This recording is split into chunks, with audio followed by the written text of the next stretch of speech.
I think it'll give us. Will it give us a little message? It might. There we go. Okay, we're live. Jeremy, how are you? Gabe, I'm great. How are you? Where are you in the world today? You're looking particularly handsome, as always.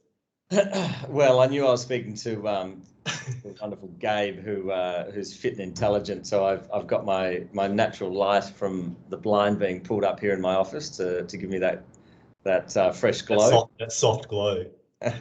I'm in Balnarring, which is in the Mornington Peninsula in Victoria. Okay. So it's about an hour out of Melbourne. Beautiful spot for wineries and if you like cycling and trail running. Not so great if you like beaches with beautiful sand. It's probably a little bit rugged, but Is there surf or no? Yeah, it's right on the. You've got the Mornington Peninsula. You've got half of it that's Port Phillip Bay side, half of it's Western Port, or third Western Port, and then a third the Bass Strait. So yes. You get some pretty terrific swells coming in. Not that you'd catch me in the water. No. My wife's a surfer. I prefer to swim, but that water's pretty dark. There's a lot of creatures in there, perhaps. Rock. Oh yes. That makes it dark, and then it's deep water with swell, and then there's things that live in the sea. There's inhabitants in that water. Yeah. But she paddles out, no problem. Yeah, definitely. In fact, we went. She said, "Come for a surf with me," and I was like, "Yeah, great." I go to the gym. You can't tell. Gabe, who's obviously in a t-shirt showing his guns there. I'm in a jacket, but I am into fitness, and so she's like, "Come on, let's go." You are. And she just took off like double timed, and she's like, "Oh, you go to the gym." I was like, "Don't have these muscles." This is the issue, right? So surf fitness is surf fitness, and nothing else translates to it. This is the problem. Yeah. So you go. So I used to surf incredibly badly many years ago, and then you go away for a few years overseas where there's no surf, and you come back and you're like, yeah, everything's going to be fine. You paddle out. You're out there for 20 minutes and you call time. You just can't. Can't do it. Couldn't do it. But isn't that the thing though? And being a father of a couple of young kids, paying particular attention to this now, you focus, and people tend, and there's no doubt there's a saying for what this is called, but you focus on what you're good at and you become better at that. And that's the same. So if it's muscle memory and that's something that you're training to and conditioning to from a physical perspective, or whether it's a business skill, or a business category, it's if you're a natural fit to something, you have that confidence to then, and potentially conversely insecurity, to go where you're more confident and your safe place, and then you excel and focus on that. So totally. And I think also, I mean, this young kids business thing, there's only so many hours in the day, right? So how do you want to spend that time, I guess? And that's I guess the choice you're making all the time, isn't it? Yeah, for sure. So yeah, calling from Balnarring in Victoria, which is a far cry from the area of focus in business in China. Yes. And I actually just got off. I was on a Zoom then with someone in Hainan, and they were just visiting JD. So is that where JD's based? No, they. You know what? I don't know if they're at their head office. So as you know, most of the platforms in cross-border e-commerce are in Hangzhou. But then you got some down in Guangzhou as well. And you got other offices like Little Red Book or Xiaohongshu, which is in Shanghai. So it depends where the founder wants to base themselves, or perhaps where their investors based. Yeah. So I think we're skipping ahead, I guess, probably to the 2021 chapter of your professional life. Take us back a few chapters if you can, because I think that's critically important in understanding how you got to where you are today. But also, I think from my perspective, anyway, just you personally got this unique perspective on the China market based on being involved in brands, seeing how that works in the Australian context, and then having all these years where you've interacted with extraordinary growth in terms of Australian brands through the Daigou channel, cross-border e-commerce channels, and so on. Seeing the evolution of that channel, and I think you're probably closer to it, if I'm honest, than just about anyone else I know. So go back, if you would, maybe back to Swisse days. Yeah, so I think actually, if you bring it back just a little bit further, and firstly, if someone's got to this, if the viewers are still watching, we probably could have caught them with, I guess, a cross-border e-commerce, a Daigou, and international trade professional with a particular skill in China. Please keep watching. But it's I'll cover that in the promotional stuff. Don't you worry. It's gonna be there. It actually started doing some Ironman triathlons. Yes. In mid 2000s, and being obsessed with taking health products. So both. See, I didn't know this chapter. Yeah, so natural supplementation. So a lot of magnesium products, a lot of electrolytes, and then general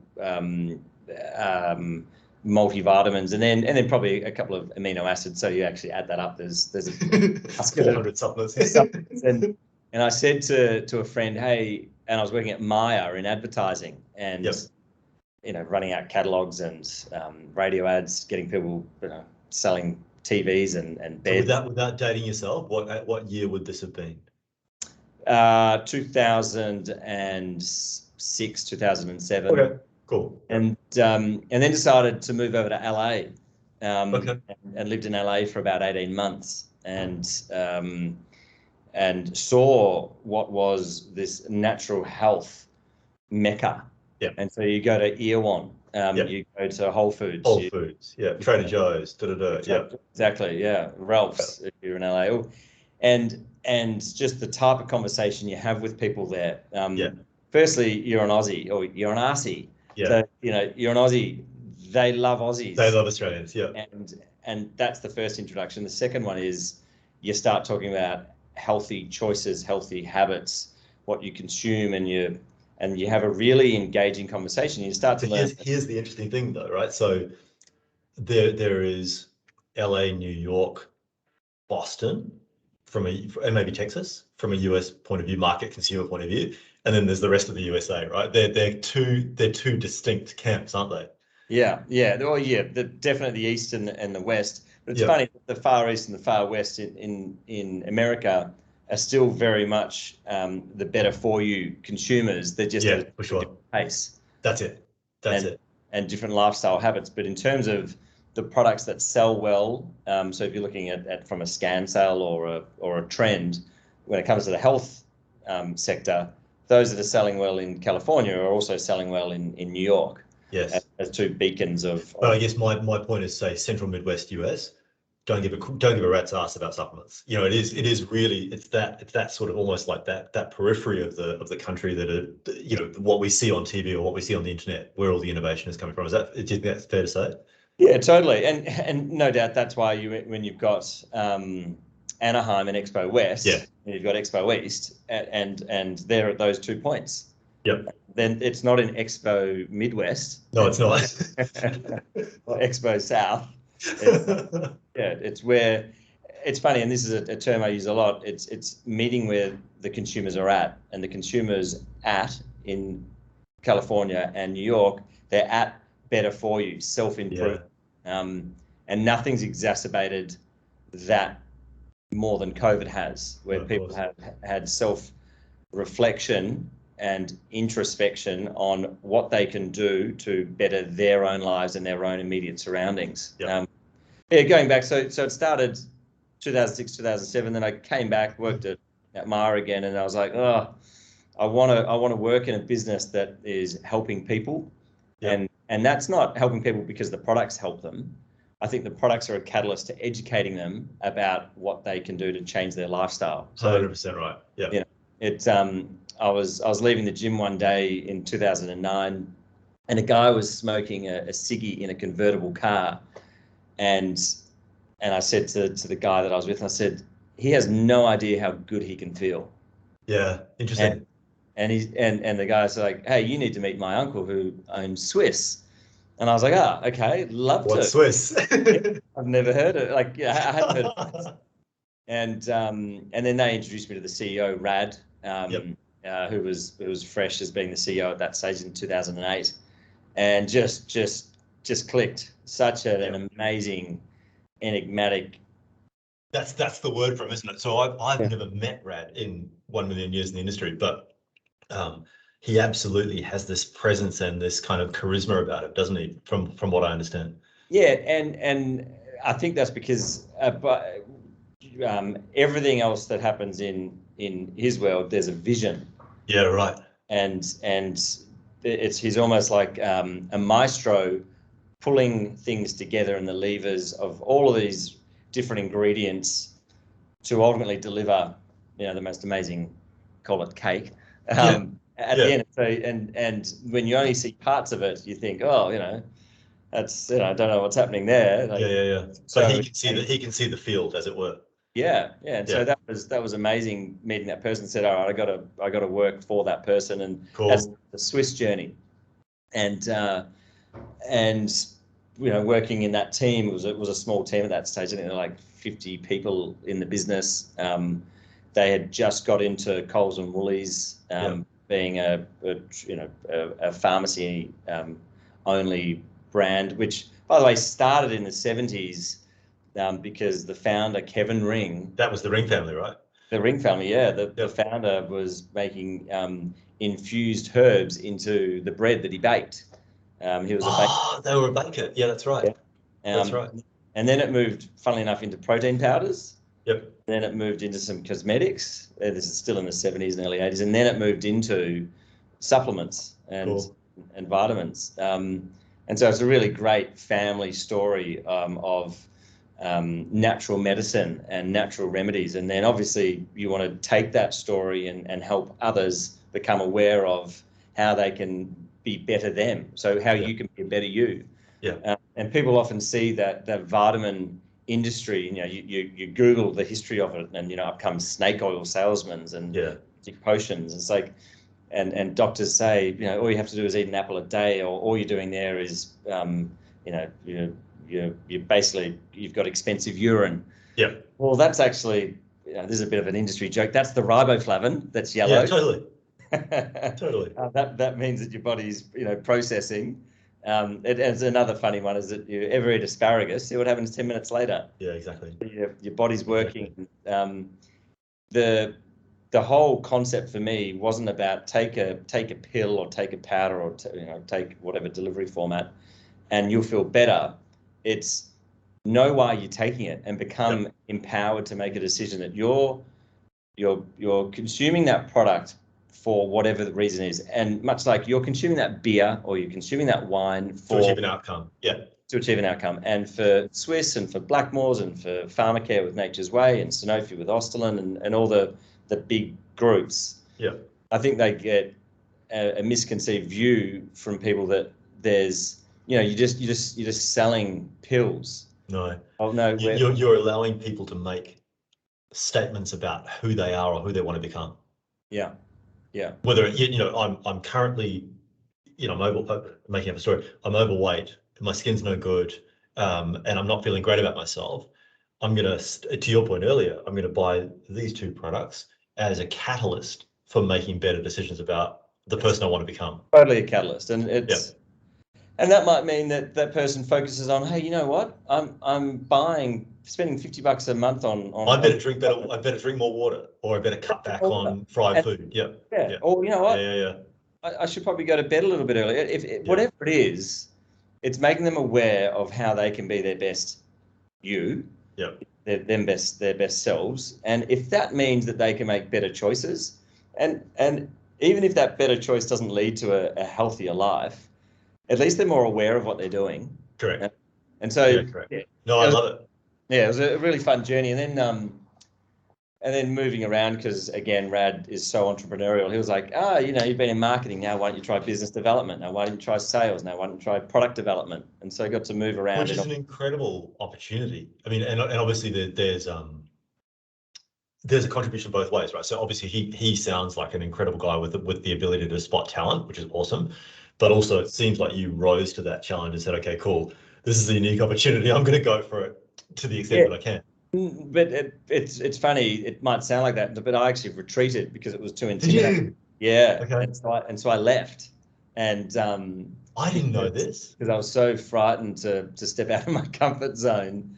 I was like, I just don't want to do it, and I And left. what was, I mean, if it's not too personal, like what was the driver of that? Like what, because you're a confident guy, you're a very capable guy.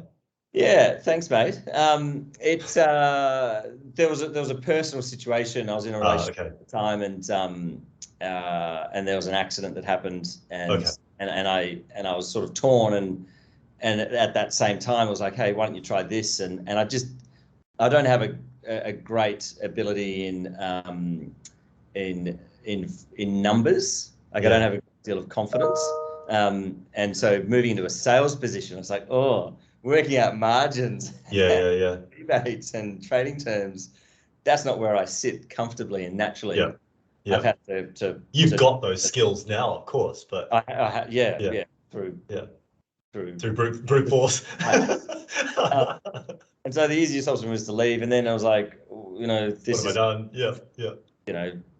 A 28, 29, 30-year-old or whatever I was at the time. I was like, no, I got to go back. I went back and I said, and he's like, open arms. Yeah, like, awesome. Come back to your family. We'll find something for you. So it's really hard to not like, respect, and admire someone who treats people that way. Absolutely. And then at some stage, because you're at Blackmores, you're in China, I think, at that stage, and we were closely watching, because you look at Aztec data. Yeah. Coles and Woolies and Independents, and you see what SKUs are performing, and you fast follow some categories. So let me ask if you can, like, so we're effectively in two different warring camps, right, at that point. And it wasn't anything personal, of course, but did you guys actually care about what was going on in the Northern Beaches from a Blackmores point of view, or were you just like, no, we're doing our own thing, who cares what those guys are doing? What was actually happening behind the scenes? Well, from the level that I was at, you could see that there were benchmarks that, the team in Warriewood were producing some amazing results through. You had pregnancy breastfeeding gold, which then led to the innovation of the pregnancy SKU. You were always killing it in fish oil, so which led to an innovation in krill oil. Yes. How to compete with, trying to find a point of difference. Yeah, totally. And then obviously that rolls. And you guys just dominated multis for the better part of 10 years. Yeah. So and that was the products that actually started the Swisse. Yes, that's right. Product in supplements. And then it was just the extension, and Rad brought that magic of finding an ambassador or a celebrity so coming from village and entertainment, movies, right? Basically, that excitement and energy in celebrity sells. So, you've got a product. How do you make that product get into every household? Well, you make that brand name recognized in every household. And how do you do that? You get some celebrity or ambassador to endorse the product, and that celebrity name is known in that household. So whether it was, just pick an example, you've got Mark Webber. Webber, healthy guy who naturally supplements. But I think, and just building on that, so the genius of what you guys did was, guess who was the most ignored, lazy consumer of supplements on the planet? Men, right? And so you then had, as I recall, Ricky Ponte, Mark Webber, and a few other sort of key kind of icons for Australian men. And the guys were like, oh, maybe it's good enough for Ricky, it's good enough for me, sort of thing. So absolute genius. Ricky and Sonia Kruger, I that's think, right. Were the first ones, but the model became really clear, and now it's like, well, obvious. Like, why wouldn't you do that? So no, but it was a pure innovation at the time. Yeah, and that was led by Rad and his team. And he often said that, I know we're talking a lot about this one guy. He will say that he might be that one guy that had that team. Yeah, got it. Team and everybody that played that role that deserved the recognition and the success. It was never him. But obviously the reality of life is a buyer needs to speak to a person, and that person No, but again, I'm speaking with an outsider's perspective, and we should move on from Radek in a second. But as I understand it, the people involved with him throughout the journey with Swisse did exceptionally well financially in the sale. Yeah, yep. That's what I understand. Yeah, they. I think everybody at that level was very well rewarded for all of their hard work. And so what happened in that, before that transaction is Rad sent me and another guy over because Blackmores were expanding into Southeast Asia. You're already very established in Southeast Asia, but into China, setting up a wholly owned foreign entity and looking at registering. Well, so you set that up, did you? Well, you were part of that team. Went on the maiden voyage. Right. And that leads to the next stage of life. But go to Seoul, South Korea, go to Vietnam, go to Taiwan, go to Indonesia, Hong Kong and China, and look at finding distributors, look at setting up and registering the product.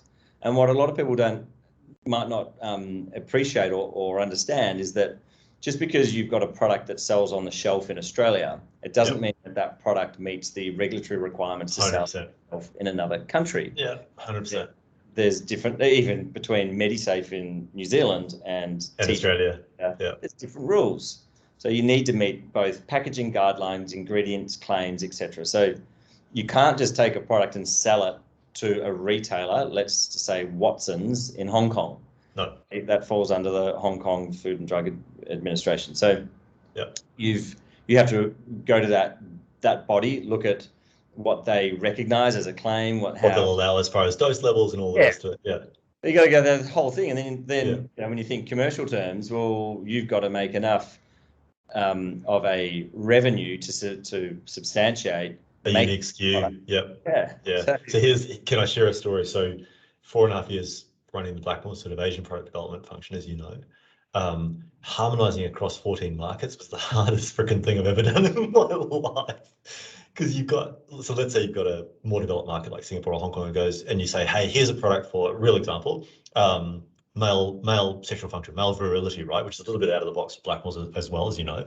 And those guys in those developed markets, Singapore, Hong Kong, Malaysia, are like, yeah, let's do it. We're going to sell $1 million worth of this stuff. But you need a Thailand and an Australia to get on board from a volumes point of view, from the manufacturing MOQ point of view. Yeah, totally. And if they're not on board, you don't have a product. Yeah.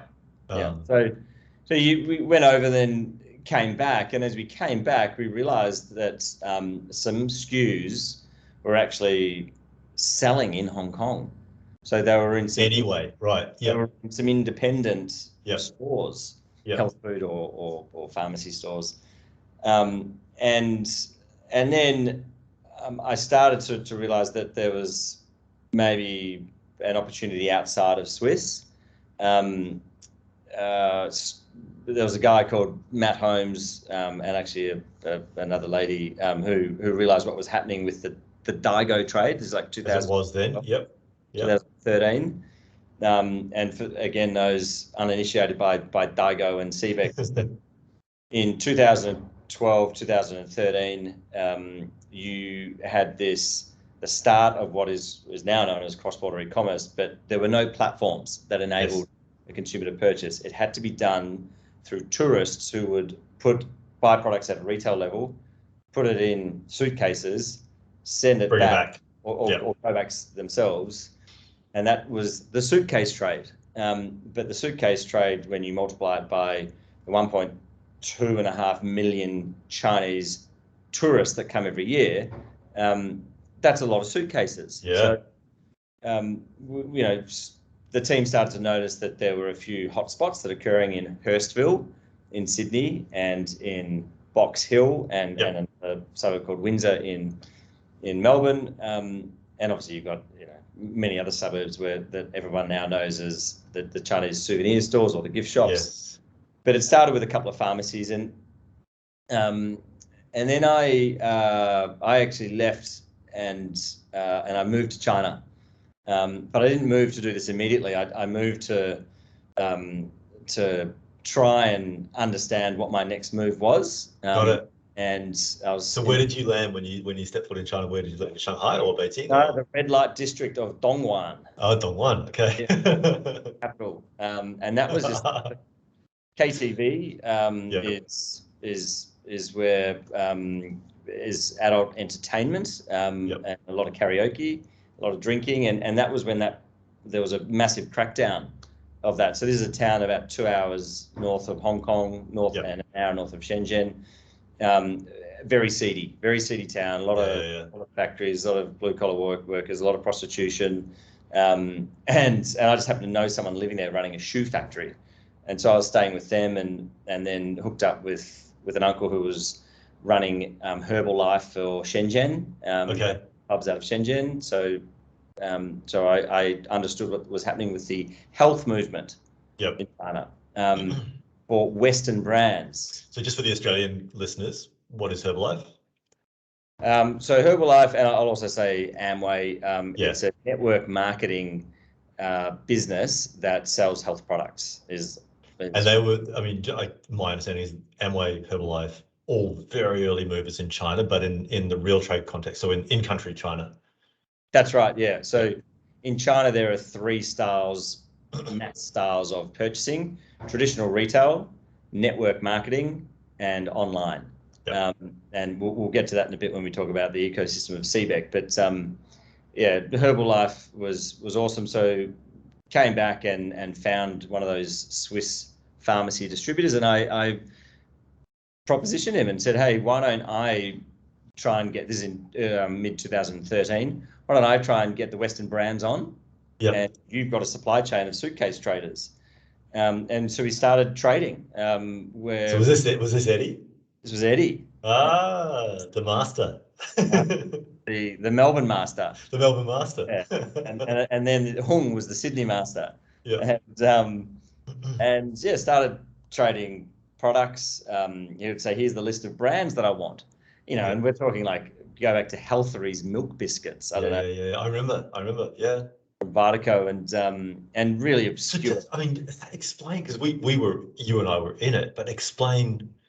It was a phenomenal time where these obscure products, Blackmore's vitamin E cream, for example, Healthery's milk biscuits, would just have this sudden kind of explosion of demand. Yeah. Talk about that for a second. Okay, so 2013, you've got no platforms. You've got no what we now know as KOLs. There was still WeChat and so on, though, right? There was WeChat, and there was Alibaba.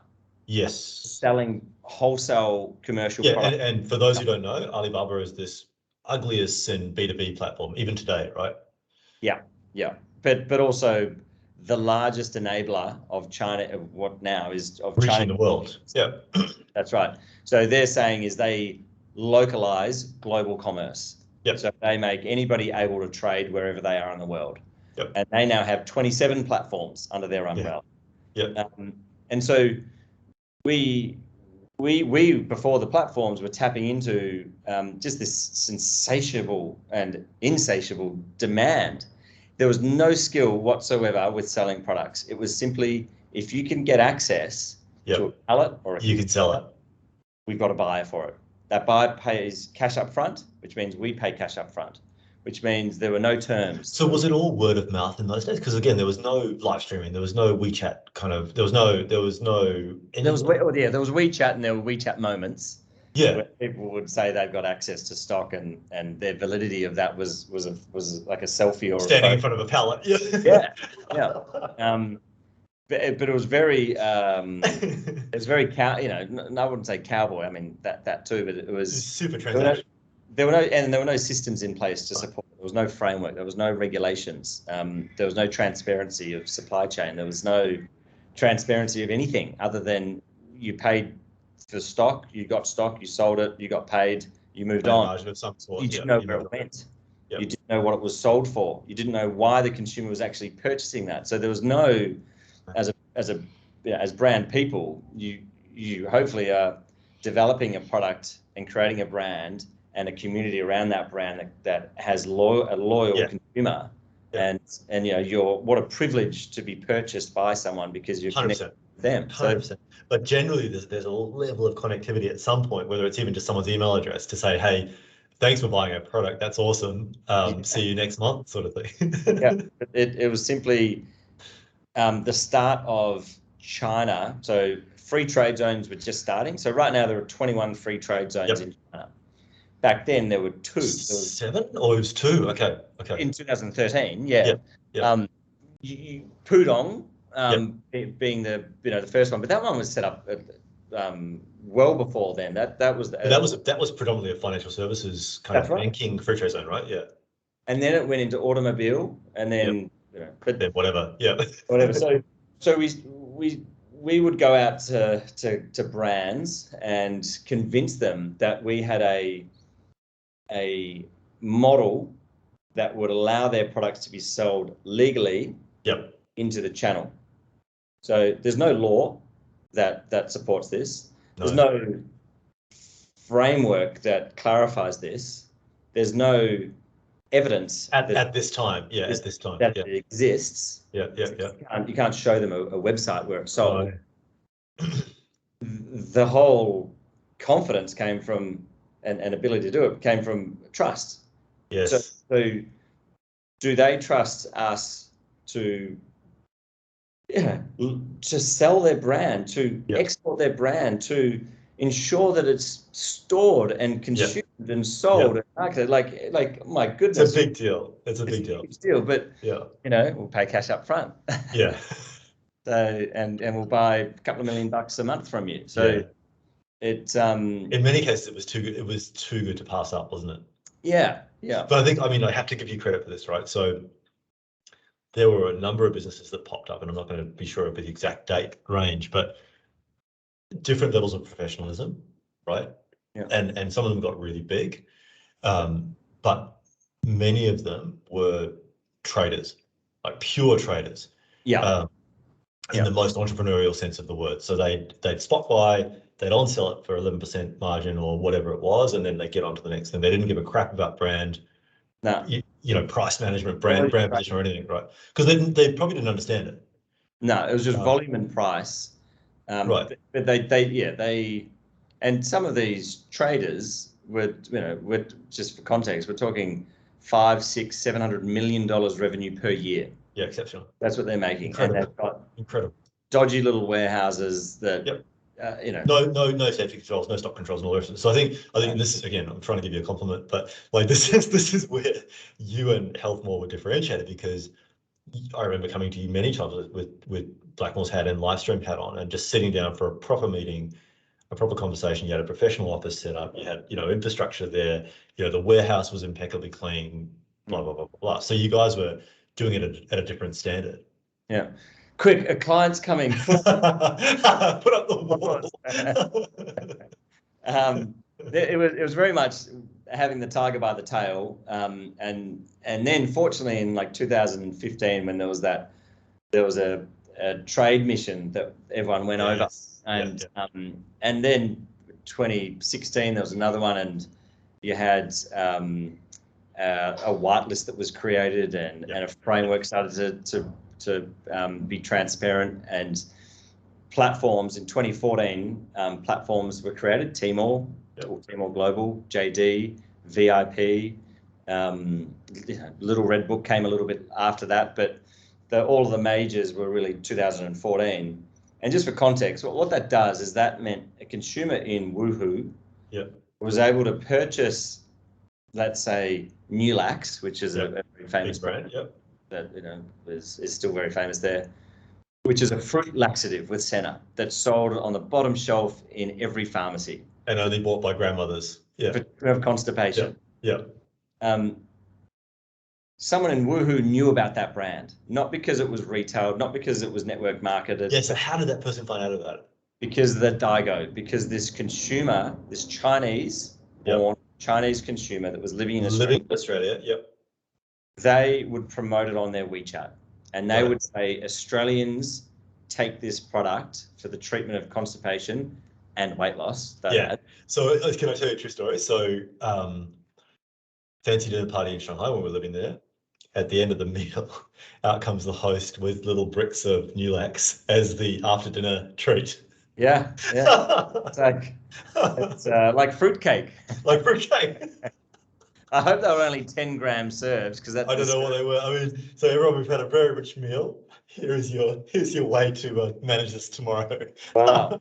And they're still today the most effective. So you've got Fort Center, you've got Prunelax, you've got Metamucil. So Nulax is an 85-year-old brand. Like it's crazy. It's awesome. So just for context, these platforms enabled a consumer in Woohoo to purchase a product that they didn't. None of the brands deserve to be known in these towns. They didn't do.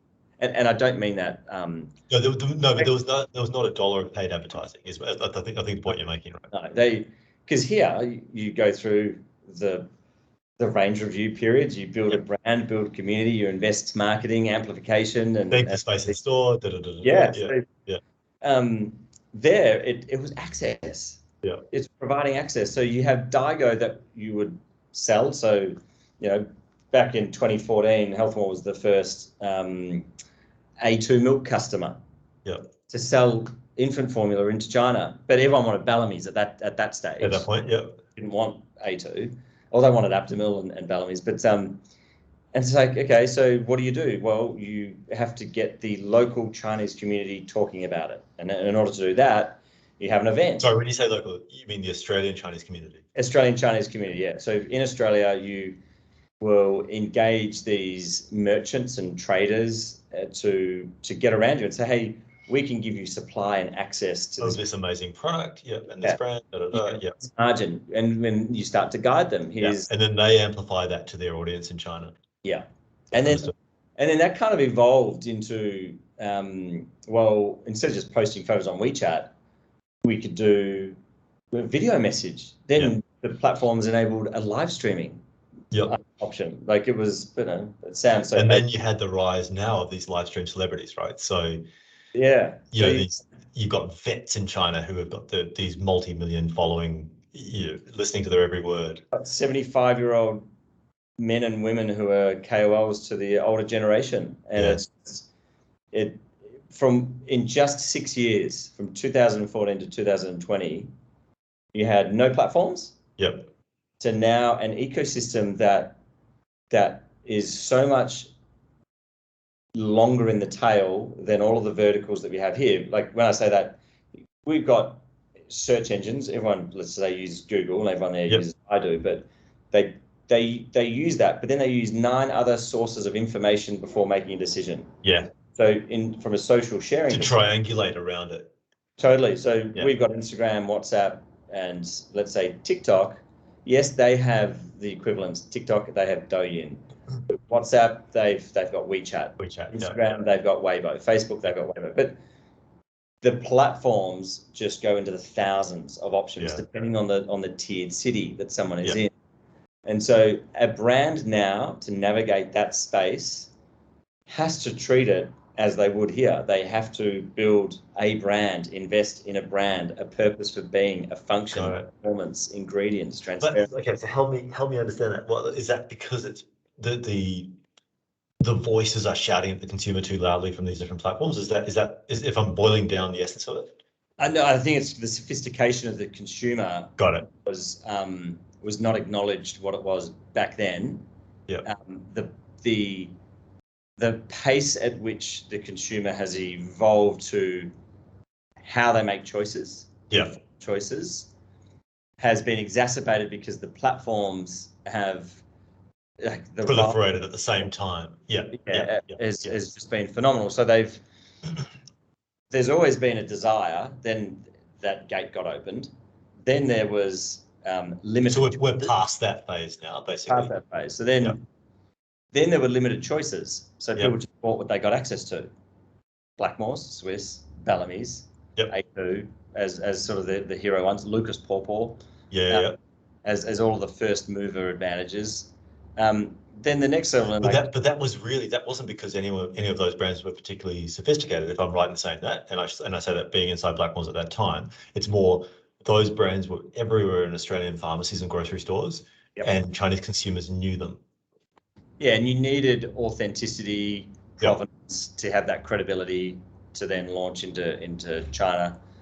That kind of stopped where you didn't, depending on the category, didn't really need it to be retailed as it was. And that's where in that period, that golden era between 2015 and 2019, the chem warehouses of the world just took off because they had unlimited access because there's to those products, dominating player here, to those products that then supplied access to those at great prices and all the rest of it. So they had the margin to do it properly. Yeah. So the consumer, so you've kind of got, we're looking at CBEC now. So what year are we now? Well, if we're looking at it now, like today. Okay, so 2021. There's considerations that anyone has to have when dealing with the market. You've got a consumer, and then we can talk about preferences and how they buy and platforms they go to. You've got brands. So consumers, you've got a brand, you've got policy and government in China which is ever evolving. Setting different guidelines. You've got platforms. You've got a route to market. Within each of those bubbles, you've got a plethora of things to consider, because just take the consumer, for example, and then let's say we're talking about cosmetics. There's J beauty, Japanese beauty, K beauty, Korean beauty, C beauty. A beauty, A beauty, isn't trending as much as the other three. So C beauty, China beauty. Then you've got transparency of ingredients and of supply chain, and then you've got this movement of sustainability and of clean. Interesting, hey? And then you've got, because that's a very new phenomenon in China too. It's just the I having lived there as you have, it's a cultural peculiarity of the Chinese population, the China population, is that they can adopt things far faster than we can. I feel. So so the concept of sustainability was almost unknown in Shanghai. Right. So when I started living there at the start of this sort of 2-3 year period, by the end of that 3 year period, people were putting stuff in recycling bins. Like, what? I think that took Australia 20 years to figure out how to recycle stuff. I mean, totally different sector. But if you go into the sustainability sector or environmental sector or recycling sector in China, it's booming. The plants are state of the art. Like they're on a different stratosphere to what we have here. Like it's phenomenal. What is that? I mean, how do you explain that? So you've had as much to do with the Chinese ideology and so on as anyone. How do you explain that? Why is it so different to, say, Australia and New Zealand? Well, firstly, I think there's a framework that exists there to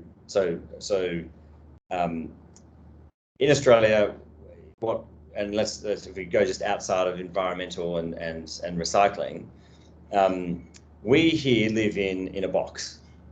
And that box has a guideline, it has rules, and it has a framework, and 99.9%, making that stat up, comply to that box. There you've got 27 provinces.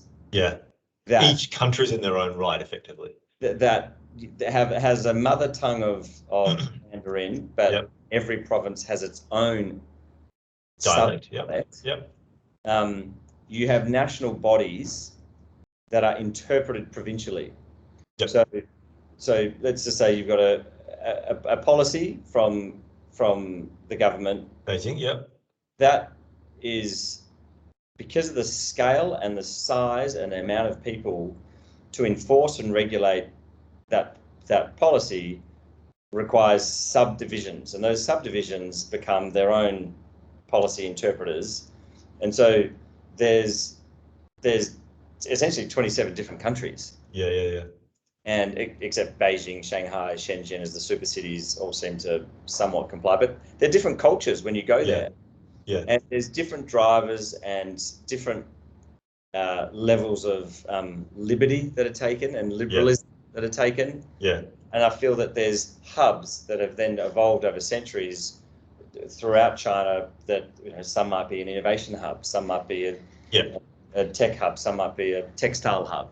artisans, whatever. Yep. Yeah, and I just think that and so just with that box is that China is, in my view, a palm tree that's moving in the wind, and so you could expect to know what to get wherever you go in Australia and what the rules are and how to work within that framework. And there's a degree of universality, to your point earlier, right? Yep. So you can go to Broome, or you can go to Bondi, and there'll be some level of similarities, right? And you get a tan, yeah. And you get a tan, yeah.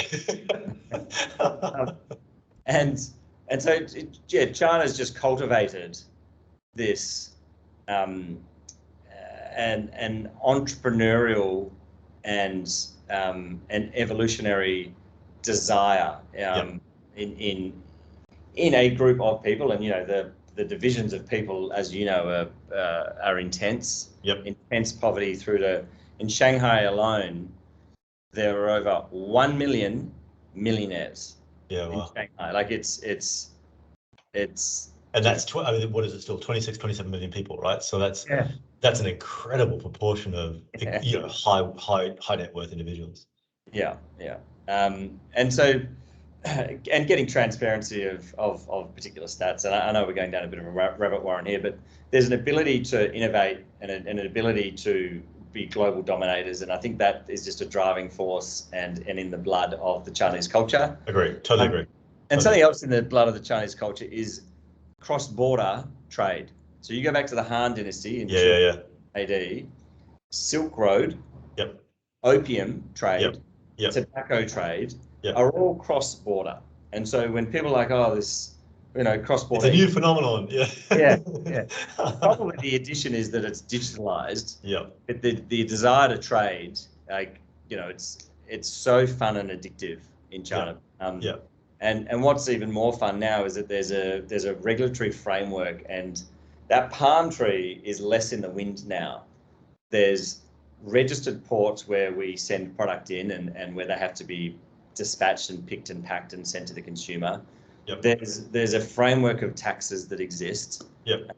And there's a very vibrant and in-growth sector of cross-border e-commerce. So consumers are now so comfortable purchasing off their phone, are so trusting of Western brands, and it's as we now know, it's $1 trillion industry that's happening. I think what people perhaps don't realize they haven't lived in China is that the infrastructure in China facilitates the uptake, right? And what I mean by that is that everyone is on their phones from the second they wake up to the moment they go to bed. And when I say on the phones, they're in a 1 to 2 hour commute each way to work. Typically, this is just a normal Chinese person, right?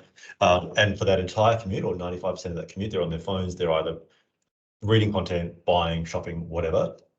But the other thing is you've got facilities like Meituan, right? So you've got delivery guys who I could get home from work at, let's say, with traffic, 7 p.m. I could get on my phone and order on Meituan or whatever it was, dinner from anywhere, any restaurant in Shanghai, and have a guy bring that to me on his motorbike within 17 to 18 minutes. Yeah. I can't even cook food that fast. Yeah. JD. And the same applies to any product, right? So I could order Australian wine and have that in 17 to 19 minutes. Yeah. And they tried to do delivery in under a minute this year. Now, it's a good headline. It was a pre-order. Yeah. It was the courier driver waiting 25 minutes to receive something.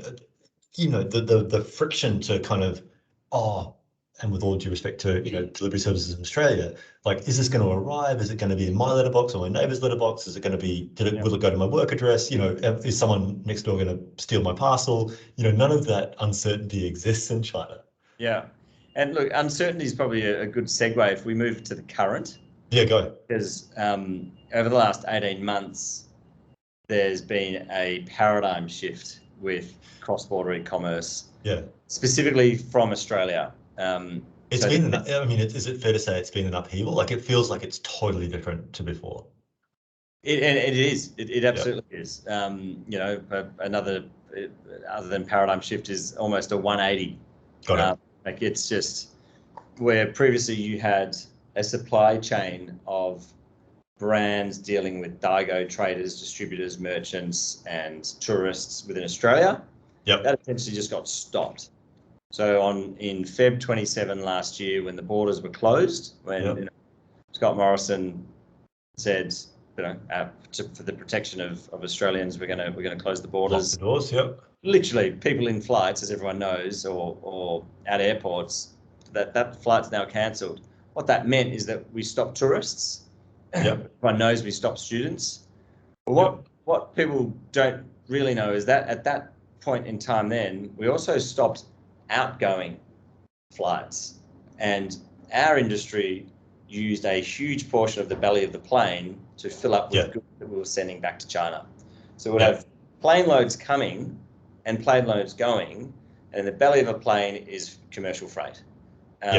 And a lot of the stock in this sector is air freighted because people want it in 17 minutes. Want it fast, yeah. So you're getting an order, you're quickly taking it to the pick and pack or to the post. It's then getting consolidated on pallets, and then it's going to the airport, and then it's going over there. And within 5 to 7 days, that consumer has a product that was sitting on a shelf in Australia in the same condition, and they consume it or use it. Yeah. So that stopped. There was no freight. So all of a sudden, we've got no one coming in, we've got no stock going out, but we've got from listed entities, so Australian listed companies that have China-facing big blue ocean strategies. Well, how are they going to send their stock over? Yeah. Their model relied on people, Daigou and traders and tourists, sharing and talking and promoting and sending and buying and traveling or whatever. So that got stopped. So that was a hit for the sector. And at the same time, in China last year, we had a policy introduced called the domestic circular economy. Yeah. So this real parochial China, almost China first in terms of buying preference, right? That's right. Yeah. So made in China for China. Yep. And that is actually, we talk about sustainability. That's actually part of a sustainability paper where they're trying, not only to be, what is the word, patriotic in their consumption. If you make it at the point, even to the province of consumer, you're lowering your carbon footprint. Yep. You're lowering your environmental impact. Yep. And are there corresponding incentives from the government for doing that? I imagine there would be, right? Yeah, absolutely there are. In platforms, we call them coupons. In other words, you could just call them, incentives and rebates and reduction of tariffs and all sorts of stuff. So which every government through the centuries has done and has driven domestic trade accordingly, right? But I think also there's been, in my view, there's been a mind shift from a consumer's point of view in China to say, hang on, for 20 years I believe that domestic products perhaps weren't the equivalent of US or Australian or European products. I think that's starting to change, particularly with a younger demographic. There's a lot of made in China pride now, from what I understand. So, and even when we're talking about consumer behaviours, the netizens of the world. Let's just say anyone 30 below in China, they're proud to purchase. To be Chinese, they're a totally different generation to those that had that massive aspiration to live overseas, study overseas, consume overseas. But I think there's this sort of geological shift, right? So, sorry to interrupt you, but Chinese-made products 20, 30 years ago were not international quality. They weren't international quality, right? Yeah. But you go to, we'll just pick one. You go to Buy Health, which is a market biggest domestic player. Supplement, so glucosamine. There is no factory in Australia that is of that standard. No, I've been there. It's incredible. So have I. I've been there. And I mean, and they've done something incredibly smart, in my view, which you would know about, is they've gone, okay, cool, we're made in China, but by the way, here is a window onto our real factory that's open 24/7. And over here's a live stream video feed that consumers can look at on our website 24/7. Come and look inside our factory, right? So points one and two, total transparency. Number 3, you're worried about being made in China. Consumers, don't worry. We're buying raw materials from all of these premier ingredient suppliers around the world. Yeah. And then they've got in their facilities, I'm sure you know, they've got videos from Kanaka CoQ10, DSM in Switzerland, talking about how wonderful it is to work with BioHealth. It's genius. I know. And then think about It's where genius. leading brands in Australia, a lot of the raw materials come from China. 100%. They have to. Yeah, They have to. but consumers don't know that. No. So they think it's a, No. you know, and obviously Fazans and Australia Made have introduced the bar chart, you know, for food specifically of where the product is sourced from, and that's again an attempt of transparency. But BioHealth, from a level of transparency and sophistication and technology, is just Streets ahead. Streets ahead. Yeah. So the consumer today, the sub 30, 35 consumer, they're very much. Can I say also just BioHealth for a second? Like, yeah, you walk in their offices, they are as sophisticated as in terms of urbane staff, beautiful facilities as any business I've ever walked into, whether it's Procter & Gamble or you name it. They're right up there. Yeah, it's amazing. So you've got as what happened. So back to the challenge of what happened last year in Australia in the CBEC ecosystem. You had the policy change of domestic circular economy, promoting Chinese made and incentivizing that through discounts and coupons and reduction in tariffs to promote it. So two very major levers that impacted on the industry. So the rise in Chinese brands and the Chinese preference. Chinese preference, Chinese brands rising, and Chinese consumption versus the inability of Australian products to get to market. Right. Yeah. So that was a major change. So Daigou had to change how they worked, and they started. They were always promoting and always talking and always sharing and always using their community via WeChat. Yep. So they still and that hasn't stopped, right? No. There's still 1.1 million Chinese residents in Australia. Yep. And there's 1.3 million users of WeChat in Australia. Interesting. So WeChat is still the dominant form of communication, and creating authenticity in a story and promoting Australian products, or New Zealand products for that matter, is still very much what the Daigou do. They just don't buy stock from the shelves, because still today there's a 30 to 40% increase in the cost of freight because of the limitation of available space. So they still play a role, but it's more of a marketing role and more of So it's influence role almost. Rather than transaction. So got it. So then you've got the geopolitical. But how are they rewarded for that, I guess? Through commissions. Okay. So they share a link. And it's like an affiliate link on anyone else's website. Yeah, got it. At the start of this, I said that three major ways are retail, network marketing, and online. Yep. At Chinese, purchase. The only difference, I guess, here is that network marketing wouldn't even come into a consideration. The old Tupperware program. So online now has an O2O model. Yep. Retail now has an O2O model. So you can go into a retail store and they will have some bays that will have Blackmores and Swisse that are Aussie-made goods that aren't allowed to be sold offline in China. So O2O is online to offline. Online to offline. So a consumer goes in, they scan the QR code, it gets delivered in 17 minutes to their home, probably. So there's been a merge of those two models, online and offline. And then online and network marketing, there's been a merge of those two called social e-commerce or social network marketing.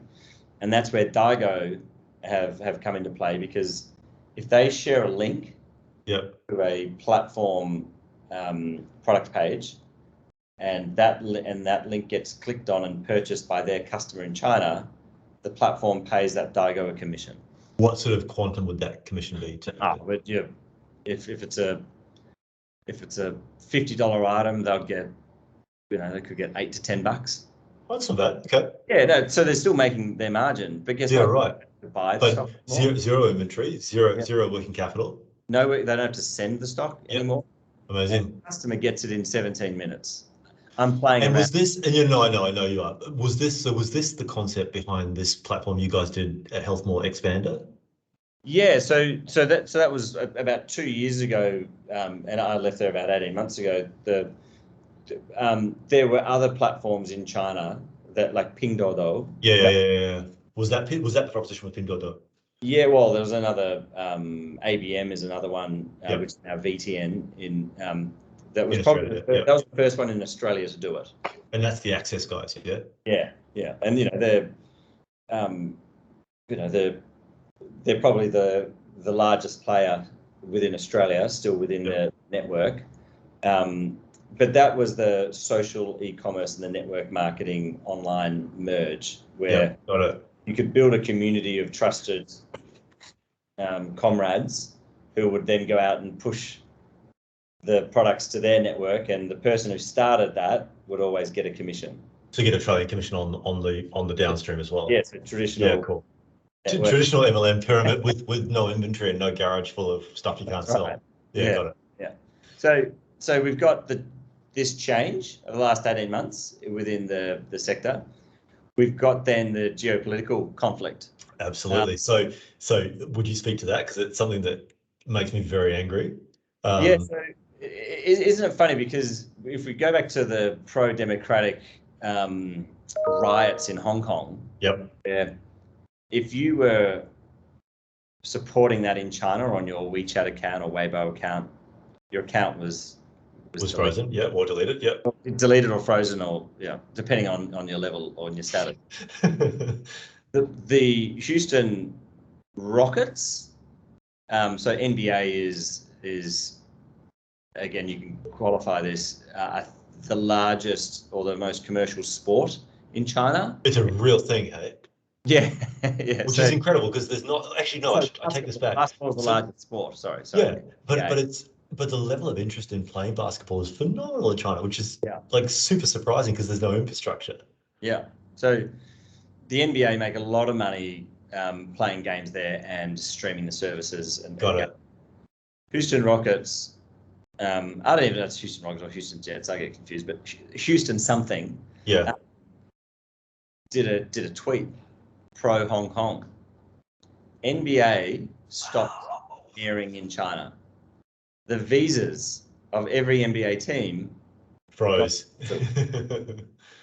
Players that promoted it on any social media had their accounts frozen. So when we're talking about geopolitical conflict, we you always hear about the China media wall. Yeah. That restrict access. And again, you need to be respectful. It's a different culture. It's a different culture, and I think this is the thing, right? So sorry to interrupt you again. One of the things that really struck me, right? So you walk into China and you don't even understand your Judeo-Christian bias when you walk in the front door of Pudong International Airport, right? Yeah. So you're there, whether you like it or not, whether you're a Christian, Muslim, Hindu, coming from Australia, it doesn't matter. You've come from this paradigm, which is this kind of everyone should be treated fairly and should be nice to each other, and that's just inbuilt in your psyche, right? That is not the Chinese culture. No, it is not. So Australia is very much liberal and democratic society. Inbuilt, and I think when you sign on to live in Australia, you imprint some of those values, whether you like it or not. That's been my observation. And being a communist society, until you're there, you don't realise that's. I don't want to get politically. Everyone's entitled to their own opinions, but that is in my experience, they toe the party line. Yep. And they either respect it, they're fearful of it, they're on board with it, whatever it is, that's what they're doing. 100%. And that's their culture. That is their culture, yeah. It's really interesting when you're trying to talk about this geopolitical conflict and people are fearful of what's happening with media accounts being blocked and everything that's happened with Hong Kong. It's easy to pass judgment, but it's really hard to understand, and it's really 100%. hard to 100% appreciate the context of that culture. And really, I think at the end of the day, brands probably aren't that concerned with the well-being of that culture. They've got a forecast, and they're trying to think, what's the well-being of my brand? How can I navigate? Yeah. And again, I'm not being disrespectful for a brand, but that's the biggest question. Am I still going to get my sales? Yeah. What's happened to the tariff? What's happened to the supply chain? Is the customer still there?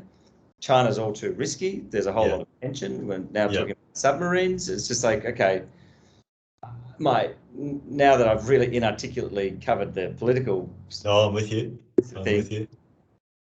We've got a person in Woohoo that wants to buy Blackmores, that wants to buy Swisse, that wants to buy Relax, whatever it is. Yeah. They don't care about a geopolitical conflict. No, they're just trying to live their lives and get access to a great product. Yeah, the better for you movement. Yeah. They believe, doesn't matter what the government says, doesn't matter what sometimes the tariff is, because of the influence that they've had over the last 7 years through Daigou and platforms and marketing and KOLs and influencers, live streaming, they still believe that Australia, the US, Canada, New Zealand have amazing high integrity and highly efficacious products. Yep. So they are still buying them. Yes, there are more options, and there are more options from Korea, Japan, a lot more options in China, but the Australian brands are sitting, and in VMS, so vitamin mineral supplement, vitamin dietary supplement, are very much, well, the data that came out yesterday, we're now number 2, but for the whole year, we've been number 1 in units sold and number 1 in value sold in cross-border e-commerce for the vitamin sector. Yeah. We are very much the top 1 and 2 with US, by the way, in cross-border e-commerce. Yeah. If you look at the stats, Alibaba released their 11/11 figures. It went to 84.6 or 84.7 billion USD for the sale. Last year was 74 billion. That's a rise of 4.7%. 4.7% doesn't sound like strong growth. It's $10 billion USD in one. When you're talking tens of billions of dollars, that's reasonable growth.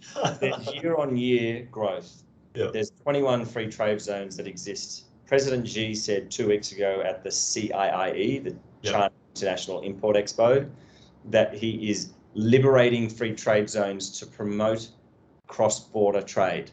So public statements published in China Daily that. So it's it's a directive. It's happening basically. Yeah, there are taxes, there are tariffs, there are duties. Yeah. The governments make a lot of money. There's infrastructure and a framework and regulations that support our industry. Yeah, I mean, oversimplification, overgeneralization. The Chinese government does not want to see cross-border e-commerce, particularly in VDS, go away. They just want to have a little bit more control over it and visibility of what's happening. Is that fair to say? Yeah, totally. Now we fast forward to today versus when we started this journey in 2013. Yeah, so that's a great point, I guess, for this conversation to kind of come to its zenith, as it were. So you're now in the thick of it with your own business, The Good Company. Yep. What are you guys seeing now? So what are we now? The end of November 2021. Yeah. So we're I want to give a number. When we had Swisse and Blackmores and A2 and Bellamy's as the hero products in 2013, 2014, there were 292,000 new SKUs listed in 11/11 this year. 92,000 SKUs listed, new SKUs that weren't there last year on Alibaba alone for Singles Day. Holy crap. And there were 720 new infant formula brands again on Alibaba. 720 new ones. 7 years ago, there were 4 brands in the entire ecosystem. Well, I mean, an exaggeration, but the point's there. There is a busy marketplace now. And so today, now what we're trying to do is educate any brand that wants to enter China and Southeast Asia, because there's a peripheral and a symbiotic relationship between China, Hong Kong, the consumer in China and Hong Kong, Singapore, Malaysia. There's links. Yeah. And Taiwan. And we're trying to educate the consumer that gone are the days it's about access. Like, it is sophisticated, it is busy. But you know what it is now? because it's sophisticated, there's a pathway to that customer. Right. There's transparency. We know who she is, Yeah. where she shops, What she buys. yeah, what she buys, what bottled water she consumes with that vitamin. Yeah. We know that data now. So if we know that, and we know where she's influenced and on what platform she goes to when she wakes up, and what shows she's watching, what price points she's purchasing at, like it's a sophisticated channel that helps us. Yeah. That helps us navigate a strategy to build a community around our brand. So it's nowhere near as easy, but it's a lot more fun. So I was gonna use the word easy, but I wasn't sure if I was out of line. It used to be, as you said earlier, you just rock up with a couple of pallets of stock and do a deal. Yeah. But it's not. You can't do that anymore. Like it transactionally easy. Yeah, not as transactionally easy. That's right. Yeah. So today we're dealing with still a person who's using a platform to make a decision. To buy a product. Yeah. But we've just got an ecosystem that either clouds that decision making or supports that decision making. Got it. And so today, at the Common Good, our business, we're working with brands to make that decision easier and not make it cloudy. And we're trying to empower brands. And there's listed brands that we work with through to very private small brands that we work with. We're trying to empower them to see that there is a market, to navigate the space, and to train and skill their team to do it themselves. Finding distributors for them, finding digital marketing providers for them, figuring out logistics and supply chains for them, and helping them craft a narrative of their brand so the Chinese consumer picks that over the 292,000 other SKUs. So it's not really that anything new has happened. It's just, again, if I'm summarizing, and forgive me for seeking sound bites, the evolution of the Chinese market, again, as we said earlier, has happened exponentially faster than other countries, empowered by all of the sort of the socio-political trends we've spoken about. And they've just got to the point where Australia is, or perhaps even past Australia, in terms of sophistication around the category in 7 years, less than 7 years. Yeah. Is that right? Yep, totally. Got it.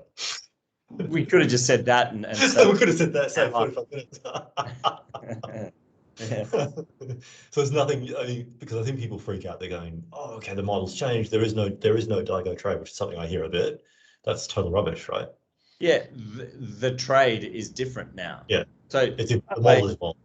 There's been 3 versions of this in the last 7 years. There was the suitcase Daigou trade. There was the platform and transactional WeChat Daigou and Taobao Daigou trade. Yep. And now there's just a digital Daigou trade.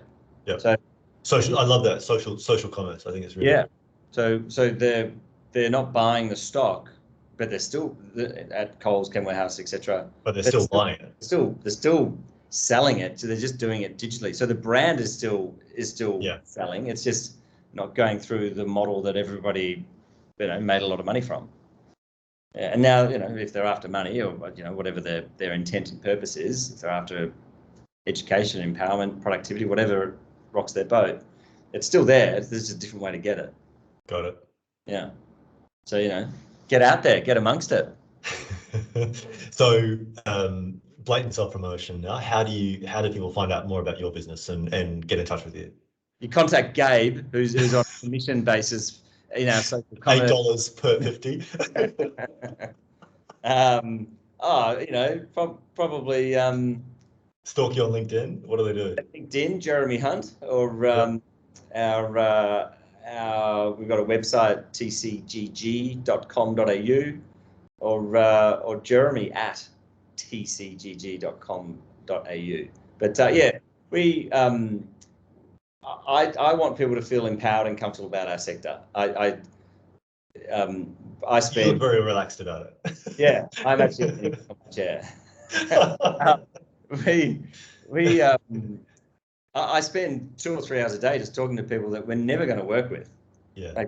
Like if I can introduce you, whoever's watching, to someone to help you, love to. I don't want anything to do with it from a other than a thank you, because it doesn't cost me anything to introduce you to someone to help you. and so therefore I'm not going to charge you anything. So, I like that saying, in that if you're polite and you're genuine, that doesn't cost us anything. No. So, if we can help people and that helps their business and that sets them off in being productive, bloody awesome. But they'll circle back to you. I mean, this has been the nature of our conversations over the many years we've known each other. It's not that opportunity, but it's the opportunity in 6 months' time that we talk about that's more interesting. Yeah, definitely. Yeah. I don't buy my bread from thank yous. I still need some money. But I'm happy to help and introduce if I can. Yeah. Awesome. Champion. Thank you. We didn't get to talk about training. We didn't get to talk about cycling and being fit. That's next time. That's part 2. That's part 2. Would you come back for part 2, or did you hate this so much you'd never speak again? Friday in a jacket. I don't know. I appreciate the professionalism, quite frankly. Thank you, mate. Cheers. Have a great one. Thank you. I'm just going to stop the recording.